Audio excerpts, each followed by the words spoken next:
le temps de dialoguer, puis on sent qu'il répondait aux questions en détail. Ça, c'est bien, oui, il prenait le temps de répondre aux questions, de développer. Oui, et il était en même temps très calme et très ouvert. Il a proposé des choses vraiment qui sont très intéressantes. Par exemple, au niveau de l'apostasie, au niveau du takfir, tout ça, un vrai message de paix et d'amour entre les musulmans déjà eux-mêmes, entre musulmans et chrétiens et entre même tous les gens et de toutes les religions. Oui. إذن الآن مع البروفيسور جاكفين في تأمل موجه نختم به هذا اللقاء. Donc, on va faire une méditation donc, sur le hara. On avait dit ça la semaine dernière. إذن التأمل اليوم هو تأمل على الهارا كما أعلنا عنه في الأسبوع السابق.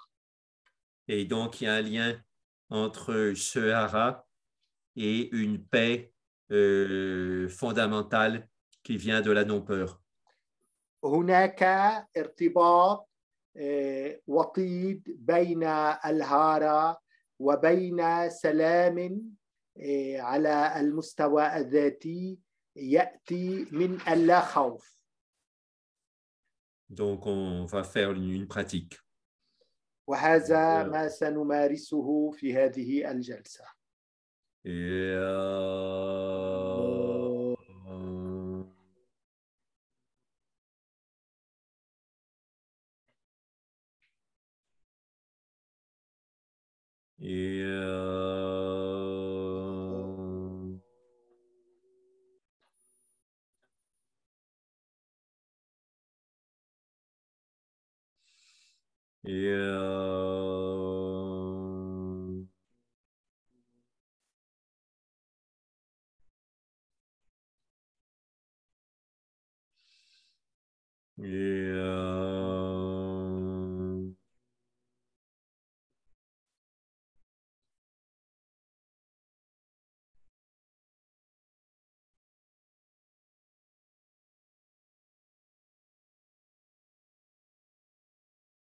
Donc, une grande idée du lien entre le hara et la non-peur, c'est d'insister sur le creux des reins. إذن مبدأ أساسي في العلاقة بين الهارا واللا خوف وهو التشديد على تقعير الكلوتين. Et donc, qu'on soit sur un coussin de méditation ou sur une chaise, ça peut être pas mal d'avancer un petit peu vers le bord antérieur du coussin ou de la chaise. إذن من المهم أن نقرب إذا كنا على كرسي أن نقعر الكلوتين، نقرب من الجانب الأمامي من الكرسي التي نجلس عليها. À ce moment-là, on peut pivoter, on va s'appuyer sur les os des fessiers, ce qu'on appelle les ischions, et creuser les reins, ça bascule le bassin vers l'avant. إذن تقعير الكلوتين يدفع بالحوض نحو الأمام. Et quand on met de la force dans le creux des reins, par réflexe, l'abdomen et le hara se détendent. وعندما نقعر الكلوتين عندها البطن والهارا يسترخيان. Et donc, la zone du hara, l'avant d'abdomen, elle se contracte quand on a peur. إذن منطقة الهارا تنقبض تشد عندما نشعر بخوف. Parce que quand on a peur, on a tendance à se rétracter sur soi-même, donc à se pencher vers l'avant. إذن عندما نشعر بخوف نميل إلى الانحناء أماما. Et donc, l'idée, c'est de mettre plus de force dans le creux des reins comme si on avait un point de lumière fermé qui appuyait sur le creux des reins. الفكرة هي أن نضع المزيد من القوة في تقعير الكلوتين Et de bien détendre l'abdomen comme si on souriait. وأن نرخي البطن كما لو كنا نبتسم. C'est-à-dire quand l'abdomen se détend, le cou, les mâchoires se détendent et on peut sourire en profondeur. عندما البطن يسترخي أيضا الفكين يسترخيان نبتسم. Donc on sent ce mouvement libre de l'abdomen qui détend les mâchoires et le visage. بهذه الحركة الحرة للبطن وما ينعكس منها على الوجه والبسمة.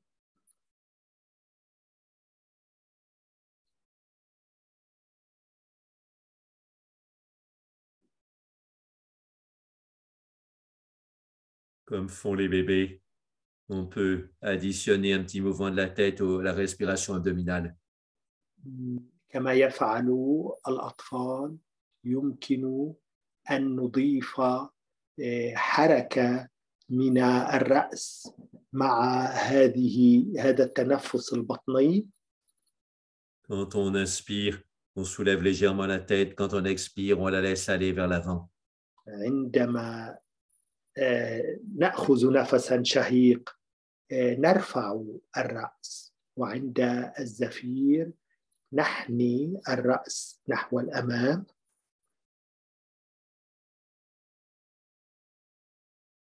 C'est une combinaison de mouvements archaïques du nourrisson.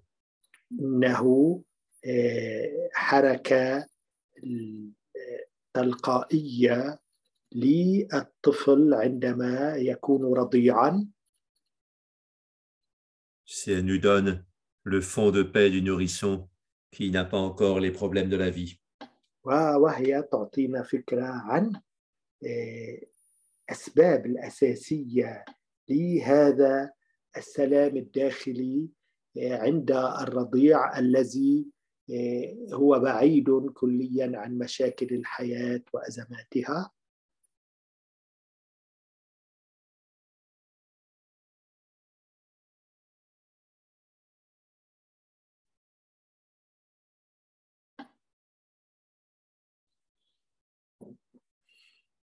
Ça permet de réinitialiser notre système de tension musculaire et d'émotion. ما يتيح أن نعيد الانتباه وتنشيط الجوانب الاسترخائية والأعضاء الاسترخائية في جسدنا. Et c'est comme avec un ordinateur ou un téléphone portable, quand on réinitialise, on élimine naturellement beaucoup de petites erreurs. وكذلك مثل أيضا مع التليفون الموبايل وغيره عندما نعيد البرمجة نلغي الكثير من الأخطاء.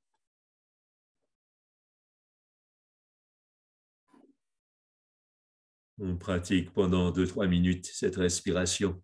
نتابع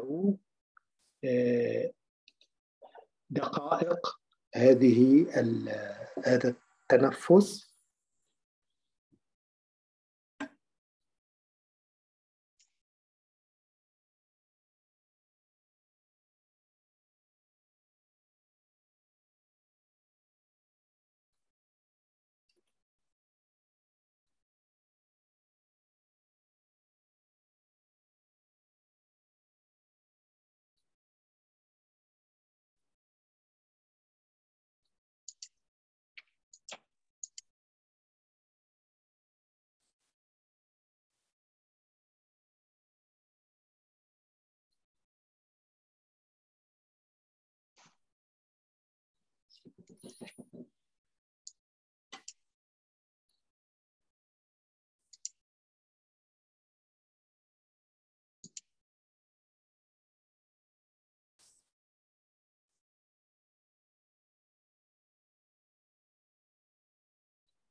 Maintenant, par la visualisation et la sensation, on fait l'expansion de l'abdomen sur l'inspiration à l'infini.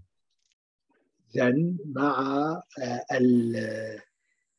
هذا التنفس الآن نمد هذا النفس نحو اللانهاية. C'est comme si à l'inspiration, l'abdomen devenait un océan de lumière. كما لو أنه بالشهيق يصير البطن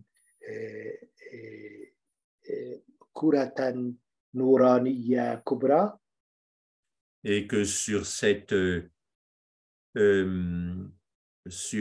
l'expiration, il continue à être cet océan de lumière.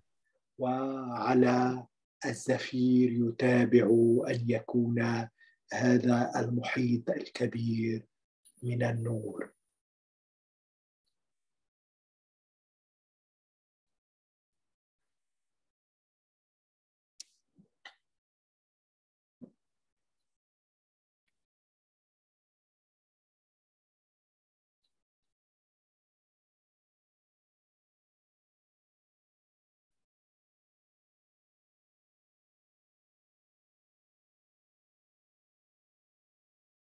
Maintenant, on sent que en face de nous, il y a des membres de toutes les religions et qui font la même respiration avec l'océan de lumière. إذن الآن نتحسس أن أمامنا أشخاص رجال دين من مختلف الأديان ويشاركون في هذا التنفس وفي الأخذ من هذا المحيط النوراني. Ils sont comme nous en miroir de nous. هم مثلنا وكأن صورتهم تنعكس في مرآة. Et finalement, tous ces océans de lumière se confondent et ne font qu'un océan de lumière. وفي النهاية كل هذه الأنفاس التنفس النورانية كلها تتحد في هذا المحيط من النور. On continue cette visualisation avec une respiration très détendue. نتابع هذا التخيل مع تنفس استرخائي.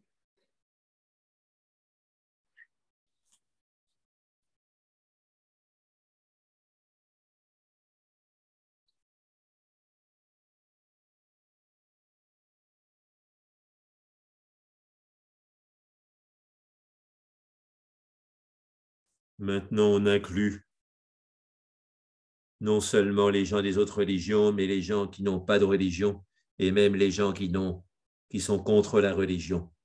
On les inclut dans cet océan de lumière. نشمل أيضا ندخل في هذا المحيط النوراني أولا الناس الذين لا ديانة لهم وأيضا أولئك الذين هم ضد الدين ندخلهم جميعا في هذا المحيط النوراني.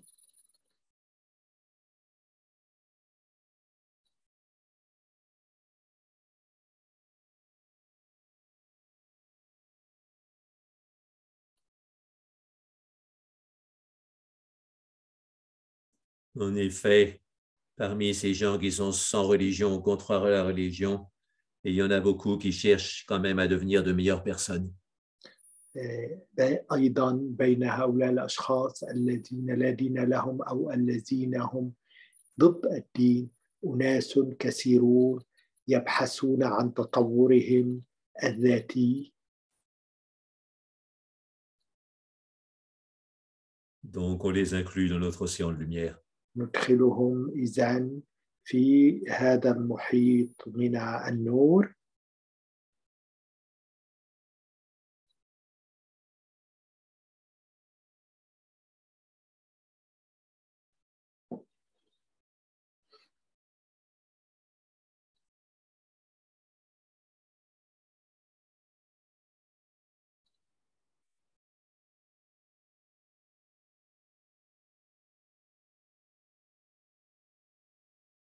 C'est un océan de lumière pure, probablement comme celui que doit ressentir le bébé quand il est paisible. إنه محيط من النور الصافي النقي كما تماما مثل ما يشعر الطفل الرضيع في تنفسه.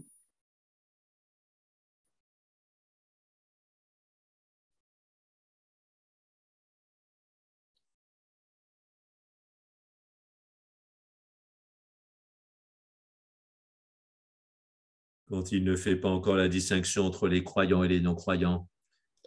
هذا الرضيع الذي لا يميز بين مؤمن وغير مؤمن.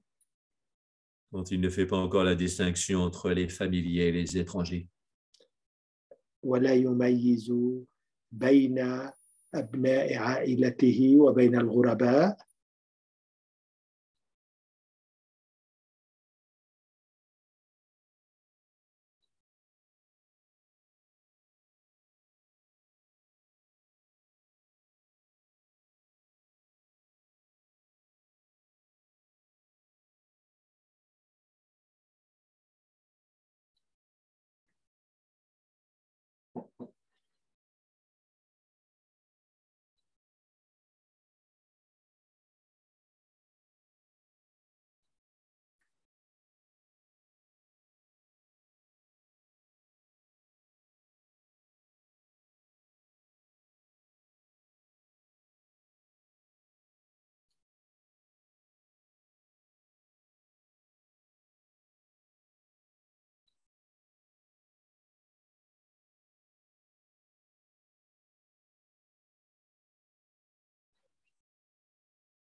Il y a le temps pour quelques questions brèves. إذن الوقت من يريد أن يطرح بعض الأسئلة. Si quelqu'un a des questions, c'est le moment. Donc, c'est quoi la connexion entre le hara et la non-peur? Pourquoi la non-peur est essentiellement réside dans le hara? C'est parce que dès qu'on a peur, on a tendance à se recroqueviller et du coup, le hara devient très tendu. Et donc, si on est attentif à détendre le hara, on coupe une racine corporelle importante de la peur.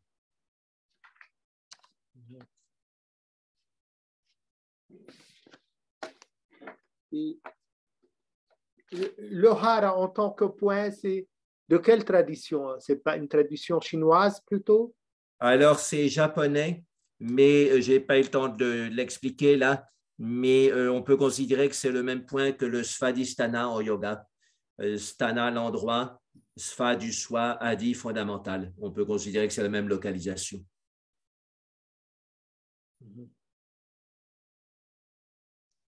Et est-ce qu'il y a des exercices dans le yoga pour activer le hara? Eh bien, il y a tout ce qui est la visualisation de la flamme au niveau du hara, mais sur l'axe central. Et donc, c'est les exercices d'activation du canal central, comme une flamme de bougie qui monterait dans l'axe central sans qu'il y ait de courant d'air jusqu'au sommet de la tête. C'est une manière d'activer le hara ou le svadhisthana. Et sinon, comme je l'ai dit, le creux des reins détend le hara et donne plus de force au hara. Et puis, on peut aussi pousser l'expiration vers le hara. Ça donne une énergie dans le hara sur l'expiration. Et ça, c'est très bon parce que normalement, sur l'expiration, on a un peu tendance à se relaxer, voire à somnoler. Et quand on pousse de l'énergie sur le hara, sur l'expiration, à ce moment-là, ça réveille. Et donc, on a cette combinaison de sommeil et de réveil qui aide à la bonne méditation, la méditation profonde, la combinaison de parasympathique et de sympathique, comme on l'a dit souvent. Donc, pousser l'énergie et la conscience dans le hara sur l'expiration, ça fait cette combinaison de sympathique et de parasympathique qui permet de rentrer en méditation profonde. Donc, là, c'est un point pour la non-peur. Est-ce qu'il y a un autre point pour la non-colère, par exemple? Pour la non-colère, Oui. eh bien, ça peut être le cœur. Hein, le cœur est important. Et aussi la détente de l'abdomen est importante. Et faire donc le point entre les deux points, les deux Vajradhara, soit au-dessus de la lèvre supérieure, soit au milieu du nez, c'est des points aussi qui dégagent la colère, parce que la colère est dans les mâchoires. Et voilà. Et puis Ketchari, avec toucher le talou, ça, c'est un bon point pour la non-colère. Parce que quand on est en colère, on veut mordre et la langue part vers l'avant ici, fait bloc avec la mâchoire. Alors que quand on fait Ketchari, qu'on verticalise la langue et qu'on touche le talou au sommet du palais, à ce moment-là, on est dans la non-colère. C'est donc, juste. Soi-disant, si on sent une certaine peur, il faut diriger l'attention vers le hara, c'est ça ce que... Oui, c'est ça. Mettre l'énergie dans le hara tout en détendant le hara. Et la meilleure manière de détendre le hara, c'est de donner de la force dans les muscles antagonistes, c'est-à-dire les muscles des lombaires qui permettent de creuser les lombes et puis de redresser le dos. Donc, quand il y a de la force à l'arrière, il y a de la détente à l'avant et vice-versa. Et cette détente, elle est aussi bénéfique dans le cas de la colère? Oui, bien sûr, hein, parce qu'on est sûr de soi. Quand on n'a pas peur, on se met beaucoup moins en colère. Souvent, la colère vient de la peur. Hein, c'est une réaction de survie, la colère, donc on a peur, donc on contre-attaque par la colère. Mais si on n'a aucune peur, on n'a pas de raison d'être en colère. Je crois que la peur, elle est plus profonde donc, que la colère? Je pense que les deux sont profonds et ils interagissent constamment. Parce que dans la Bhagavad Gita, on lit la colère avec la concupiscence plutôt. Oui, c'est ça, mais quand on a une forte concupiscence, on a à la fois peur que notre objet de désir soit retiré, et s'il est retiré, à ce moment-là, on se met en colère. Donc, avant qu'il soit retiré, on a peur, et puis après qu'il soit retiré, on est en colère. Donc, ça se succède. Ouais. Ok, je ne sais pas s'il y a des gens qui désirent poser des questions, ils peuvent. Hein? Moi, Oui, j'ai oui. essayé de poser pour activer le Je vais dialogue. mettre en galerie. Je vous fais ouvrir aussi vos je rappelle, la semaine prochaine, donc ça sera la dernière leçon pour ce mois. On a fait trois, on aurait fait trois qui se succèdent, donc on aura déjà un arrêt de 1 ou 2 semaines mercredi. La semaine prochaine, normalement, on aura une discussion et une interview avec un grand savant indien. Normalement, il va me le confirmer. Et c'est Akhlaqi qui est un grand connaisseur du soufisme indien, islamique et hindou. Et on va parler normalement sur le grand poète Kabir. Ah oui, ben c'est bien. Et il s'appelle comment? Il s'appelle Akhlaqi. C'est un professeur à l'université de Delhi. D'accord, d'accord. Bon, ben, en principe, je serai là. Je vais. Et la fois suivante, on fait pause. Oui, on fait pause. D'accord, d'accord. Bon, ben, écoute, je vais. Elle Oui, n'est je vais me pas là, Geneviève. Elle a quitté. Elle a dû quitter. Hein, pour, là. Alors, Thibaut. Bonsoir. Bonsoir, salam alaikum, Thibaut. Comment dire, dialogue avec l'interview avec à un état vraiment très primaire.